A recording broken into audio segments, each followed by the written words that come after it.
결국은 1년이 안 돼서 퇴사하는 이유 중에 대표적인 게 이제 흥미, 적성이 맞지 않아서.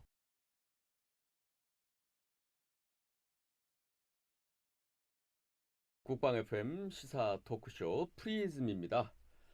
이번 순서는 장병들과 취업을 앞둔 젊은이들에게 취업과 관련된 다양한 정보를 드리는 시간이죠. 오늘도 다운컴퍼니 최준형 대표와 함께합니다. 어서 오십시오. 네, 안녕하세요. 취업 준비를 돕는 형 최준영입니다. 네, 오늘은 어떤 내용입니까? 오늘 제가 준비한 내용은 채용 동향 조사 결과가 발표됐는데요. 이제 2023년에 채용 동향 조사인데 이것이 이제 종합이 돼서 어제죠. 3월 24일에 발표가 됐습니다. 그래서 취업 준비에 참고할 만한 그런 내용들이 많이 있으니까 함께 살펴보시죠. 음, 채용 동향 조사. 네. 그러니까 내용을 듣기 전에 이 네. 조사는 누가 어디서 어떻게 하는 거예요? 네, 취업 채용 분야에서 가장 전문적인 국가기관이라고 하면 고용노동부와 한국고용정보원 이렇게 두 가지가 있는데 여기서 함께 조사한 내용이니까 정말 신뢰도가 높다라고 할 수 있겠고요. 또 조사한 대상들이 매출액 기준으로 상위 500대 기업 인사 담당자들을 대상으로 실시했다고 하니까 취업 준비에 참고할 만한 내용들이 좀 많이 들어있지 않을까 생각이 되고요. 2023년 11월 20일부터 한 달간 조사한 거니까 비교적 또 최근에 조사한 내용이고 자료들이다라고 보시면 되겠습니다. 그러니까 작년도 네, 500대 기업에서 네, 도대체 채용 관련해서는 지금 어느 정도 했고 어떤 네, 사람을 뽑았고 하여튼 채용에 대한 전반적인 내용을 다 담고 있는 거죠. 네, 네, 네. 맞습니다. 그러면 네, 발표한 결과들 가운데에서 네, 주요 내용을 좀 소개를 해 주십시오. 네, 가장 관심이 갈 만한 내용부터 좀 살펴보겠습니다. 제가 좀 한 가지 여쭤보고 싶은데 네. 수시 채용이 있고 네, 네. 공개 채용이 네. 있는데 어떤 채용이 더 많을 것 같으세요?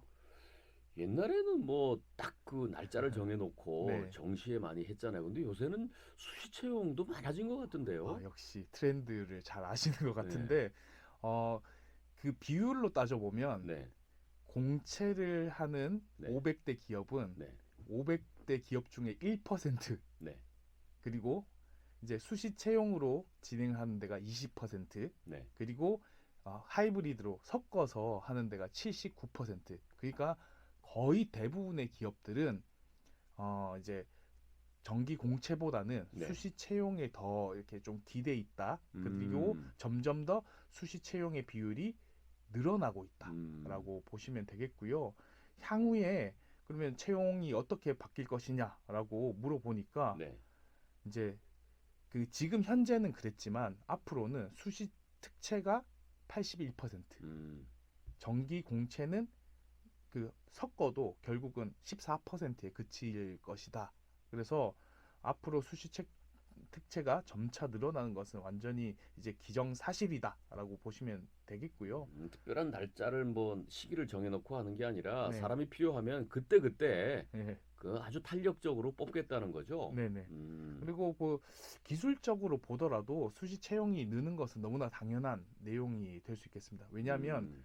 공채는 예전에 보면 여러 명을 동시에 채용해서 네. 그 중에 이제 적성이나 아니면 실력을 잘 보고 거기에 맞는 분야로 배치를 하고 그렇죠. 또 좀 잘 적응 못하면 또 다른 곳으로 다른 직무로 전환 배치를 하거나 아니면은 또 스스로 실망하고 나가는 사람들 이런 음. 것들을 다 고려해서 인원을 뽑았죠. 음. 어떻게 보면은 어, 이제 군으로 좀 따지면 포를 막 쏴서 네. 한 대만 맞아라. 음. 요런 느낌이라면 네, 수시 채용은 약간 더 스마트합니다. 그러니까 그때는 보면 이제 그룹 단위로 네, 어느 그룹이면 그냥 네, 그룹 전 계열사를 한꺼번에 탁 네, 뽑아가지고 네. 그룹 계열사 중에서 A사에 몇 명, B사에 몇 명 이렇게 쪼르륵 나눠주는 그렇죠. 네, 형태가 있었는데 네, 요새는 개별 기업이 네, 필요한 특수한 인재들을 그때그때 딱 알아서들 뽑는다 이런 네. 얘기잖아요. 그래서 굉장히 스마트하게 이렇게 음. 네. 뽑는다라고 보시면 되겠습니다. 음. 근데 이제 그러면 이게 재학생들은 지원을 못 하잖아요. 네, 그렇잖아요. 그렇죠. 아무래도 그러니까 네, 졸업을 해야 네, 할 수 있든지 아니면 뭐 됐는데 네. 나 졸업하려면 아직도 한 학기 남았는데요. 이러기는 좀 곤란할 것 같고. 네, 그래서 지금 말씀하신 것과 같이 네. 신입과 경력 중에 누가 더 선호되느냐? 당연히 수시 채용이라고 하면 네. 기존에 이런 경험을 갖고 있고 네. 또 지금 당장 투입해도 어느 정도 업무 성과를 낼 수 있는 음. 경력직을 훨씬 더 선호할 수밖에 없습니다. 네, 네. 그래서 신입이 25% 정도를 이제 채용하고 아. 경력직 같은 경우에 70%를 채용을 한대요. 와.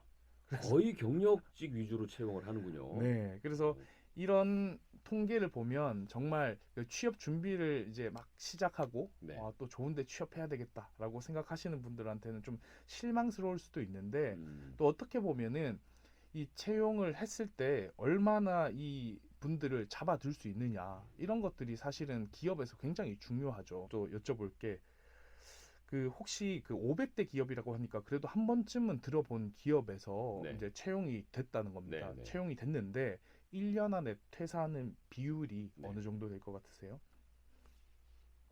아, 저희 직장 생활 처음 시작할 때는 한 번 들어가면 거기서 정년하는 거라고 생각을 했는데 네. 요새는 많이 옮기는 사람이 뛰어난 사람이라는 인식이 있더라고요. 네, 맞습니다. 음. 그래서 그 이제 10명 중에 2명 조금 안 되는 그러니까 16% 정도가 결국은 1년 안에 퇴사를 한다.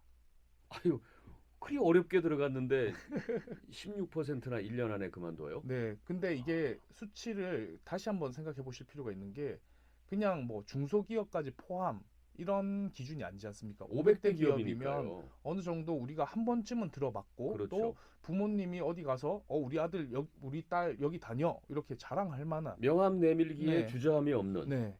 그런 기업이라고 보시면 되는데 이 음. 중에 16%라는 거는 야. 상당한 수준이고 3년까지 더 늘어나면 그 네. 수치는 당연히 더 증가할 수밖에 없겠죠. 아, 그래서 이 기업에서도 손실이 큽니다. 이제 보통 1인당 채용했을 때 그 중간에 빠른 퇴사로 인해서 손실 보는 비용이 평균적으로 한 2천에서 4천만 원 정도라고 해요.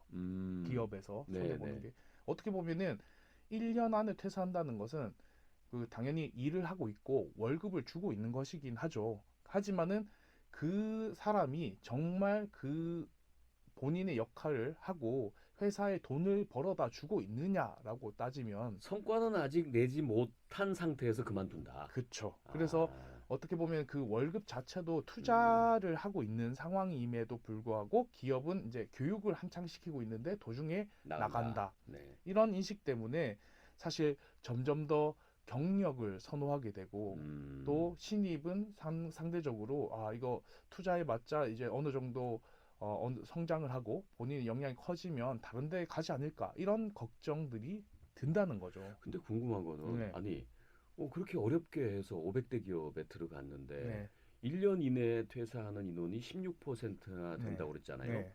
근데 왜 뭐 때문에 그만둔대요? 여기서 그만둔다라고 하는 내용들을 좀 살펴보니까 네. 신입 직원, 경력 직원 둘 다 더 나은 곳으로 취업하기 위해서 그거야 뭐 누구나 예. 만약에 더 나은데 더 네. 월급 더 많이 주고 장래 발전성이 있고 네. 뭐 그런데 있으면 뭐 가는 거야. 근데 그럴 수 그 있는데. 세태가 네네. 이제 어떻게 많이 바뀌었냐면 아, 이제 아마 사실 연봉을 1,000만 원 더 주겠다, 네. 500만 원 더 주겠다 이러면은 사실 당연히 한번 이직해볼까라는 것은 어떻게 보면 당연할 수 있는데 네네. 정말 그 최근의 트렌드는 조금이라도 더 주면 단돈 10,000원, 20,000원이라도 더 주면 옮긴다라는 게 그거는 사실은 아닌데 그거는 그래서- 어쩌면 소탐 대실일 수도 있는데. 예, 그래서 이게 어떻게 보면은 이제 적응하거나 네. 그냥 단순히 이제 금액적인 측면이 아니라 이제 내가 적응하고 또 주변 사람들과 관계를 다시 형성하고 이런 사회적 비용을 생각해 보면은 음, 오히려 또 뭐가 좋을지는 사실 잘 모르겠지만 네. 아무튼 그런 것들이 있고요. 또 두 번째가 흥미, 적성이 맞지 않아서 그만둔다. 지난 방송에서도 계속 강조하는 부분 중에 하나가 진로를 찾는 것이 이렇게 중요합니다. 왜냐하면 500대 기업이면 정말 나름대로 노력해서 들어간 네. 곳인데 네. 결국은 1년이 안 돼서 퇴사하는 이유 중에 대표적인 게 이제 흥미, 적성이 맞지 않아서 나를 잘 이해 못하거나 내가 하고자 하는 일을 제대로 이해하지 못했기 때문에 발생하는 거죠. 또 실수하기가 쉬운 게 많은 분들이 1년 안에 어떤 그 내가 적성이나 성향이나 이런 것들을 딱 이 내가 지원한 이 직업과 딱 맞냐를 파악할 수 있냐는 거죠. 음, 뭐 파악할 수 있는 분들도 당연히 있지만 어떻게 보면 처음 1년은 저도 어떤 사회생활 1년 차를 돌아보면 사실 좌충우돌 하면서 사실 관계를 형성하고 또 내 업무 범위가 어디고 또 어떻게 내가 일을 해야 되는지에 대한 절차나 그런 방법들을 습득하는 기간이라고 본다면은 음, 적어도 한 곳에서 1년에서 3년 정도 진득하게 어느 정도의 시각에서 나의 업무를 살펴볼 수 있을 정도로 경력을 쌓은 후에 평가를 해야 되는데 그런 이제 인내하는 기간들이 너무 짧은 거 아닌가라는 음, 그런 부분들도 한번 생각을 해볼 필요가 있습니다. 네, 그래서 정리를 하자면 취업을 준비하고 있는 분들은 경험, 경력을 쌓는 것에 관심을 두는 것이 좋고요. 신입인데 또 어떻게 경력을 쌓느냐 이런 불만을 가질 수도 있습니다. 그래서 장기 인턴십이나 기업 프로그램 참여 이런 것들을 통해서 좀 취업을 준비해 보시는 거 그리고 또 장기적인 커리어 측면에서 봤을 때 너무 이제 내가 목표한 기업에 바로 들어가는 것도 하나의 방법이 될 수 있지만 차차 이렇게 경력을 쌓아가면서 점점 더 좋은 곳으로 이직을 해 보는 것도 하나의 방향성이라고 할 수 있겠다 이렇게 야, 정리할 수 있겠습니다. 그 전체적으로는 네, 네, 수시로 경력 직원을 뽑는다 이렇게 네, 이제 크게 정리가 될 수 있겠는데 네, 그렇다면 일단은 어디 가서라도 경력을 쌓아야 된다는 그쵸. 얘기네요. 그러면 뭐 전형이나 필기나 면접이나 이런 세부적인 그 채용 트렌드는 어때요? 그 이제 서류, 그다음 면접 이런 것들 큰 틀에서 한번 먼저 살펴보면 당연히 면접의 중요성이 점점 더 올라가고 있습니다. 음, 그 이유는 너무나 뻔할 수도 있는데 이제 생성형 AI가 자기소개서를 대신 써주고 또 서류 전형으로만 판단할 수 없는 부분들도 많아지고 있고요. 그렇죠. 사실 이제 기업에서도 가장 중요한 게 우리 회사에 와서 오랫동안 근무할 수 있느냐. 그런 것들을 확인할 수 있는 가장 좋은 방법이 바로 면접이기 때문에 면접을 가장 중요한 평가 요소로 뽑고 있다라고 보시면 되겠는데요. 또 조금 더 깊이 있게 평가하기 위해서 인적성 검사라든지 시뮬레이션 면접이라든지 이런 것들을 이제 하고 있고 또 필기 시험과 과제 수행 평가 이런 것들도 강조를 하고 있는데 특히 이제 직무의 전문성 그러니까 특히 기술직 같은 경우에는 이제 당연히 이론적인 부분들도 정확하게 이해가 돼 있어야 되고 또 그것들을 어떻게 적용할지를 알아야 되기 때문에 필기 시험이 굉장히 강조되고 있고 과제 수행 평가 같은 경우에는 그 결과물을 만들어내는 그런 직무도 있습니다. 대표적으로 이제 개발자, 프로그래머, 네. 그다음에 디자인, 기획, 마케팅 이런 직무들은 과제 수행 평가를 통해서 직접 해봐. 너의 능력을 평가해 줄게. 이런 식으로 평가를 한다. 그래서 점점 더 다양해지고 있는 가운데서 점점 더 면접의 중요성은 증가하고 있다라고 봐주시면 될 것 같고요. 또 하나 되게 흥미로운 조사가 있는 게 챗GPT로 작성된 자소서에 대해서 기업은 어떻게 생각하느냐라는 부분인데 생성형 AI로 작성한 자기소개서에 대해서 그 선생님은 어떻게 느껴지세요?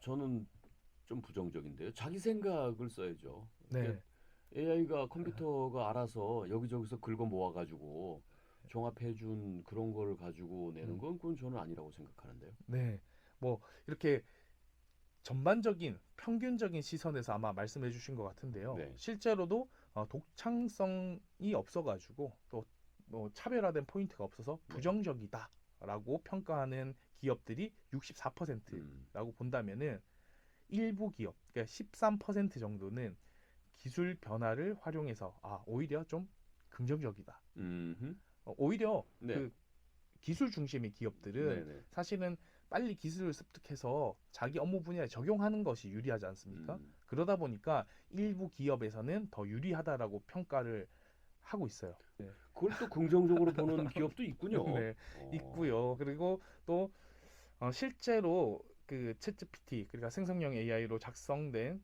자기소개서에 대해서 어떻게 평가하냐라고 물어보니까 감점을 한다가 네. 42%, 음, 그다음에 아예 탈락이다, 불합격 23% 정도고요. 음, 영향이 없다가 34%입니다. 이걸 보면 좀 이상한 게 그 챗GPT를 썼는지 쓰지 않았는지를 확인할 수 있어야 되지 않습니까? 네.